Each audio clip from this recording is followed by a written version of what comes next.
Kristen yang rajin? Oh, sangat soleh di Kristen. Sangat soleh di Kristen. Apa yang menyebabkan lu sampai akhirnya melepas agama Kristen? Ini mohon maaf ya, tidak mengurangi dan tidak menjelekkan satu dua orang. Ngobrol doang. Aku cuma pengen belajar. Nanti juga aku akan netral kok kemana-mana. Awalnya tuh karena kenapa lepas kekristenan dulu ya, dari yang sangat-sangat soleh. Karena tadinya nyerang Islam. Tadinya benci banget sama Islam. Aku benci dong. Iya. Sama orang-orang Islam tuh kayak ngelihat Islam tuh kayak norak, alergi gitu kayak. Apalagi kalau ngelihat orang pakai jubah putih, pakai peci, berjenggot gitu kayak nggak mau deket-deket. Serem, serem banget. Nah karena benci itu malah keluar dari kekristenan itu. Kenapa? Nah karena benci kan kalau ngeliat orang Islam kan rasanya pengen apa ya? Pengen menyalahkan nabinya mereka, pengen menyalahkan Tuhannya mereka, pengen ngedebatin mereka terus. Nah kalau mau berdebat dengan mereka harus belajar dulu dong apa yang mereka tahu gitu. Harus belajar agamanya mereka dulu dong gitu.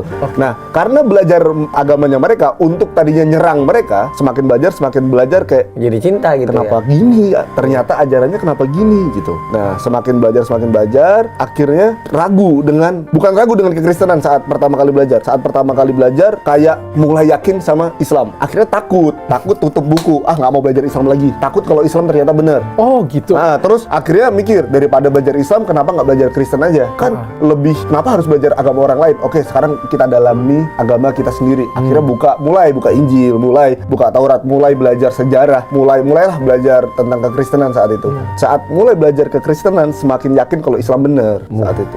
Semakin belajar yang Kristen punya, semakin yakin yang Islam benar. Nah, akhirnya kayak nggak bisa sih, nggak mungkin Tuhanku salah waktu itu gitu. Karena cinta sama Tuhan ya. Maksudnya dari kecil berdoa sama Yesus, dari kecil meminta sama Yesus, dari kecil apa-apa dipasrahkan Yesus. Terus harus pindah ke lain hati, rasanya kayak nggak mungkin.